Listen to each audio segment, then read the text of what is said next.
सर्वनाम। सर्वनाम की परिभाषा। संज्ञा के स्थान पर इस्तेमाल होने वाले शब्दों को सर्वनाम कहते हैं।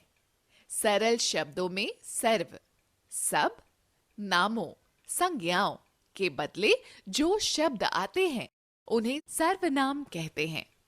जैसे मैं, तू, वह, आप, कोई, यह, ये, वे, हम, तुम, कुछ, कौन, क्या, जो, सो, उसका आदि। सर्वनाम की आवश्यकता। मैं, तू, वह, आप, कोई, यह, ये, वे, हम, तुम, कुछ, कौन, क्या, जो, सो, उसका आदि सर्वनाम शब्द हैं। अन्य सर्वनाम शब्द भी इन्हीं शब्दों से बने हैं जो लिंग, वचन, कारक की दृष्टि से अपना रूप बदलते हैं। संज्ञा के बार बार प्रयोग से वाक्य का सौंदर्य नष्ट हो जाता है। सर्वनाम शब्दों के प्रयोग से इस दोष को दूर किया जा सकता है और वाक्य का सौंदर्य भी बना रहता है। उदाहरण, सीता कल गांव जा रही है। सीता ने अपना सारा सामान बांध लिया है। सीता अपनी बड़ी बहन के साथ जाएगी। सीता ने गांव के बारे में बहुत कुछ सुना है। सीता का बहुत मन था गांव जाने का। उपयुक्त उदाहरण में सीता नाम का लगातार इस्तेमाल हुआ है, जो कि काफी अटपटा लग रहा है। साथ ही गांव शब्द भी दोहराया गया है। इन शब्दों के स्थान पर सर्वनाम शब्द का उपयोग कर सकते हैं जो सुनने और पढ़ने में सही लगेंगे। जैसे सीता कल गांव जा रही है। उसने अपना सारा सामान बांध लिया है। वो अपनी बड़ी बहन के साथ जाएगी। उसने वहां के बारे में बहुत कुछ सुना है। उसका बहुत मन था वहां जाने का। उसने, वो, वहां, उसका, ये सभी सर्वनाम शब्द हैं जो संज्ञा यानी सीता और गांव के स्थान पर प्रयोग हुए हैं। दूसरा, सर्वनाम शब्दों के इस्तेमाल से हम आदर और अनादर के भाव को व्यक्त करते हैं।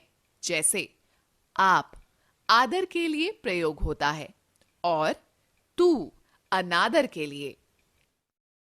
सर्वनाम शब्द आश्रित वाक्यों को प्रधान वाक्यों से जोड़ने का कार्य भी करते हैं। जैसे वह सुंदर नृत्य करती है, सो उसे उपहार दिया गया।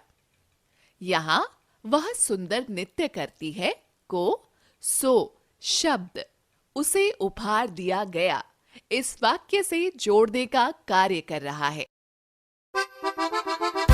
कारक का पेड़।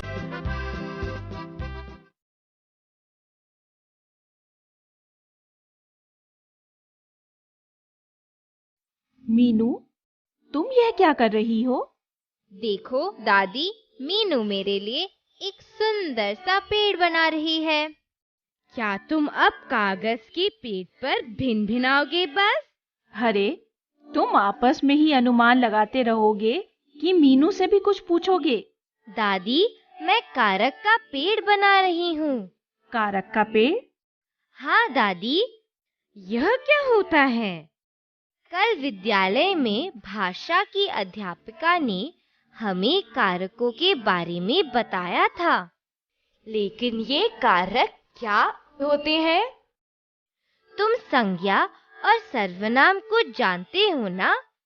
हाँ मीनू। क्या तुम क्रिया के बारे में भी जानते हो? हाँ, लेकिन कारक से संज्ञा, सर्वनाम और क्रिया का क्या संबंध है? अरे मेरे छोटे भाई, संज्ञा या सर्वनाम के जिस रूप से क्रिया से संबंध पता चलता है उसे ही तो कारक कहते हैं। मतलब? जैसे पिताजी माँ के लिए साड़ी लाए। इस वाक्य में क्रिया लाना है और संज्ञा पिताजी और माँ। तो संज्ञा को क्रिया से जोड़ने का काम के लिए कर रहा है। यही तो कारक है। हाँ, मीनू ठीक कह रही है। हम जब कोई वाक्य बोलते या लिखते हैं तो उसमें ने, को, से, के द्वारा, के लिए, पर, में आदि आता है। अरे यही तो कारक है। इनके बिना हमारे वाक्य अधूरे हैं।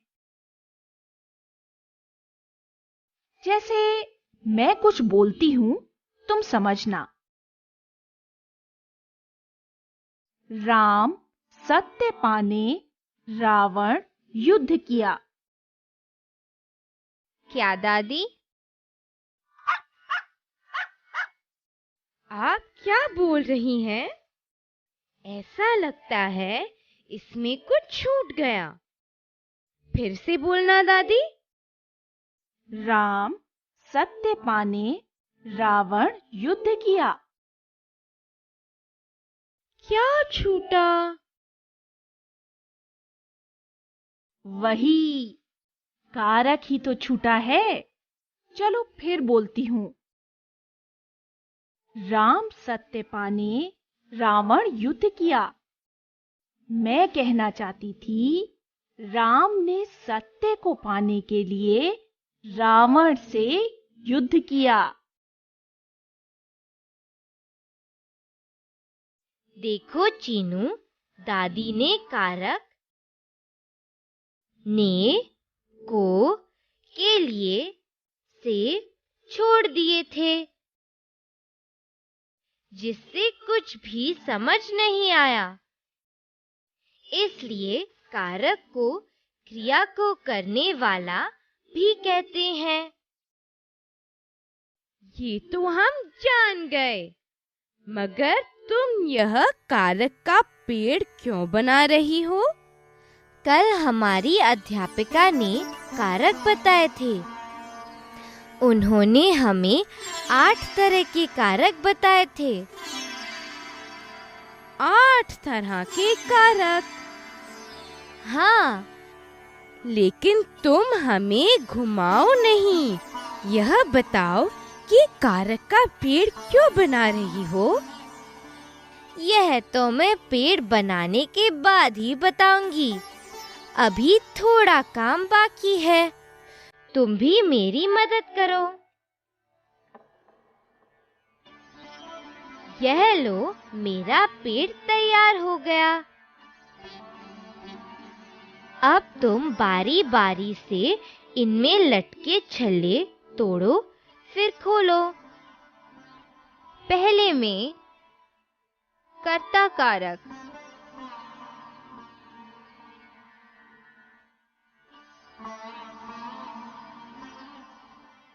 कर्ता कारक चिन्ह ने। उदाहरण, राधा ने सितार बजाया।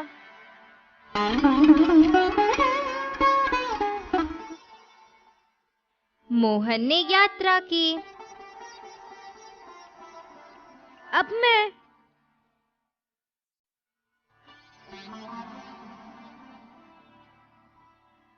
कर्म कारक चिन्ह को। उदाहरण, अध्यापिका छात्राओं को बुलाती है। सरिता ने गाय को घास खिलाई।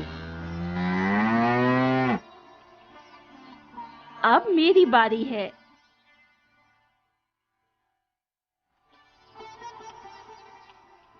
करण कारक चिन्ह से।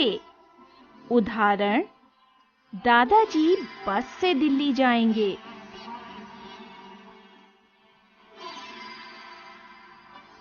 मैंने पेंसिल से चित्र बनाया। अब मैं देखती हूँ। संप्रदान कारक चिन्ह के लिए। उदाहरण, पेट के लिए उसने झूठ बोला।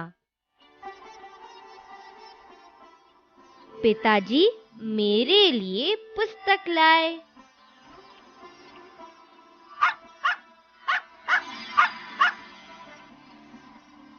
हाँ हाँ, हम जानते हैं, अब तेरी बारी है।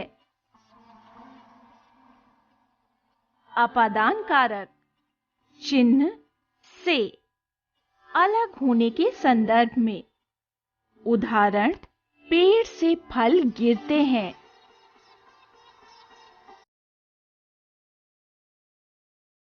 चाची कुएं से पानी निकालती है। अब मैं फिर से अधिकरण कारक चिन्ह में, पर, के ऊपर, के बीच आदि। उदाहरण, चिड़िया पेड़ पर बैठी है।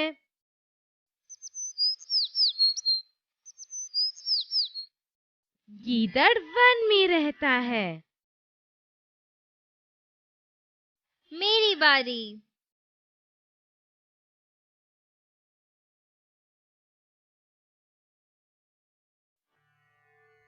संबंध कारक चिन्ह का, के, की, रा, रे, री, ना, ने, नी।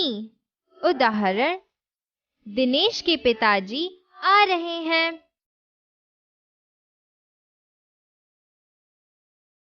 गौरव का हाथ टूट गया है। अब मैं संबोधन कारक चिन्ह हे, अरे, रे, ओ, अरी आदि।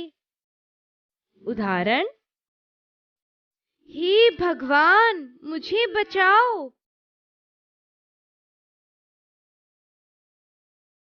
बच्चों खूब पढ़ो। वाह मीनू, तुम्हारा पेड़ तो सचमुच लाजवाब है। चलो अब मेरे पीछे पीछे गुनगुनाओ। कर्ता ने,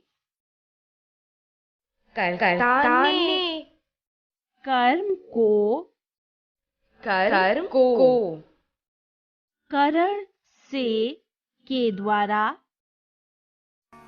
कर्ण से, के द्वारा, संप्रदान के लिए,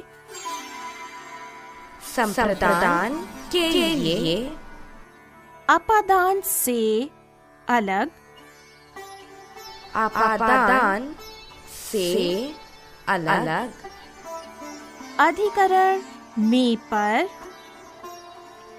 अधिकरण में, पर, संबंध का, के, की, रा, रे, री, ना, ने, नी।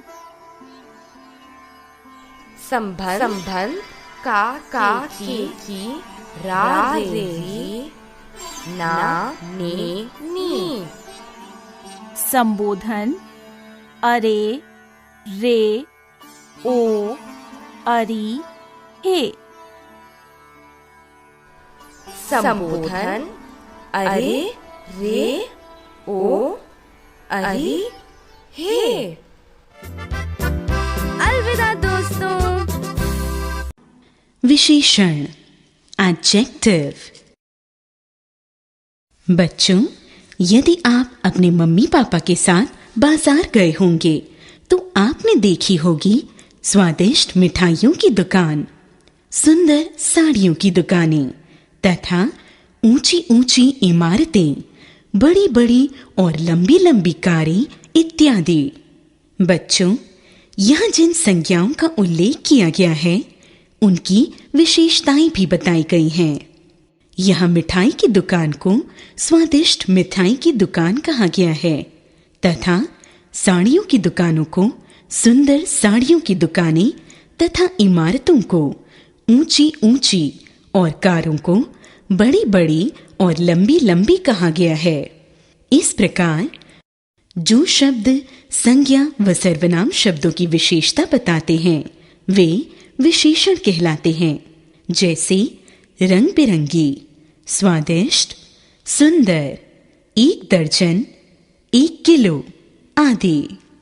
विशेषण संज्ञा व सर्वनाम शब्दों की विशेषता बताने वाले शब्द विशेषण कहलाते हैं।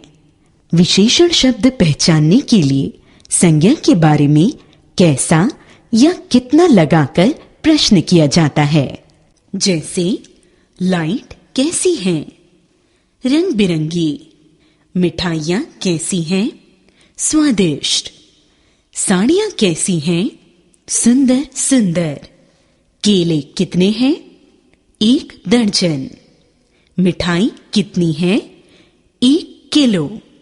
विशेष्य जिन संज्ञा शब्दों की विशेषता बताई जाती है वे विशेष्य कहलाते हैं, जैसे विशेषण रंग बिरंगी, विशेष्य लाइटें व बल्ब, विशेषण स्वादिष्ट, विशेष्य मिठाइयाँ, विशेषण 1 दर्जन, विशेष्य केले।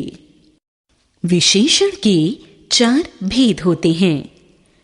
विशेषण के भेद: गुणवाचक विशेषण, एडजेक्टिव ऑफ क्वालिटी, संख्यावाचक विशेषण, एडजेक्टिव ऑफ क्वांटिटी, परिमाणवाचक विशेषण, न्यूमरल एडजेक्टिव, सार्वनामिक विशेषण, डेमोन्स्ट्रेटिव एडजेक्टिव।